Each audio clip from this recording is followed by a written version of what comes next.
Alright, you guys, JWU is back, and today we're going to review Thor.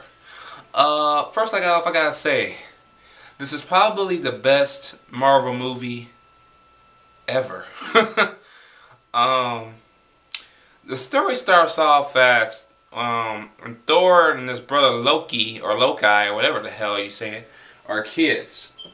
And they're thinking about what they're going to do when they grow up, and how one's going to become the hero, and one's going to become I guess kind of a sidekick, like, if you will. So once they all grow up, eventually Thor wins and is now the god of thunder. So him and his brother are at Thor's celebration, but it gets sidetracked when some ice people, or whatever the hell they were called, I forgot. Some ice people come up from under Asgard, another part of Asgard where the villains are, and then the top part is where the heroes are at. Come in, sneaks in, by the way, and tries to steal this thing, and then Thor and his father, who is the great Anthony Hopkins, goes and tries to stop them, but is already too late. So in order to plot revenge, Thor goes against his father's wishes and goes and attacks them, which leads to him being depowered, de-armored, and basically exiled from Asgard and thrown back onto Earth, where he is to live like a mortal, possibly forever. So that's where he meets Natalie Portman, Kat Dennings, and I believe either their father or a friend working with him. Kat Dennings was cool in this movie, but there's one thing she could have said that could have been left out. Oh, smile, this can go on Facebook. Facebook? Okay, I know you're trying to reach out to all the kids out there, all the stupid teenagers, but leave social networking out of your Marvel movies. They're not in the comic books. Why are they in this motherfucking movie? Leave that shit out. Oh, I hate that shit. Anyway, let me see. It is then realized that Loki is kind of half Thor's brother and kind of not, since he was I guess you could say adopted, if you will. I ain't spoiling it, so I can't really put it in other words, but from that point of view. And this kind of ticks him off because he's already jealous of Thor as it is.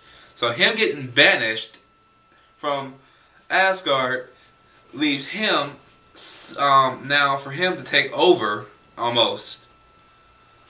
Then when their dad falls into a deep sleep, he basically takes over as king. But he's still, but no god, he is never will. But yeah, and then once Thor is exiled, the hammer also comes down to Earth with them. And everybody around town tries to remove that hammer. It ain't working. Even Loki came down and tried to remove that hammer. Did not do nothing. That pissed him off even more. So what did he do? He sent this giant 8 or 9 feet tall robot-like looking thing after Thor. And when it meets Shield, because you know the Avengers are basically in every movie now. When it meets the Shield group, they think, oh, what is this? Another one of Stark's suits? They meant Tony Stark from Iron Man, of course. But nah, this suit made Iron Man look bad. I'm serious, man. That suit was kicking. Shit. But otherwise, after its rampage, and it beats Thor to a living pulp and nearly kills him, his father, he remembers something his father said. To the hammer. Don't ask me how he heard that from the hammer, but okay, I don't care. It's a good movie, so fuck that. But so the hammer detaches itself, heads into town. Thor somehow, I guess, magically reawakes from his death, grabs it, whoops that robot's ass, goes back to Asgard, sticks one to his brother real quick. Not like that. But you know what I'm talking about. Sticks a good ass kick into his brother. Saves the world and their home world. Problem is, he has to destroy the portal that sends him to Earth and back. Basically leaving him from Natalie Portman. Of course, they're in love. That's every movie nowadays. But if you got a girlfriend, you straight. It's a date movie too, so. But other than that, when the movie ends, sit and wait for the credits to finish. After the credits, you'll see Samuel Jackson and the guy that was with the two ladies in the movie talking about some type of new weapon. And then you'll basically get your first glimpse of what the one of the villains are going to be in the Avengers. That's why we're going to have multiple heroes and multiple villains. So, if Captain America's good, I will see the Avengers next summer. But with that said, I've seen this in IMAX. The IMAX was sweet. Only problem is that 3D was converted. Fuck converted 3D. That 3D, I'm going to give you a kiss my ass out of 5.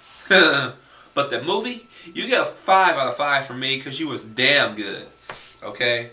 That one little death scene scenario that somehow you was reawakened, I'll let that one slide because it kept me entertained for like 2 hours. That was easily forgettable. So, yeah.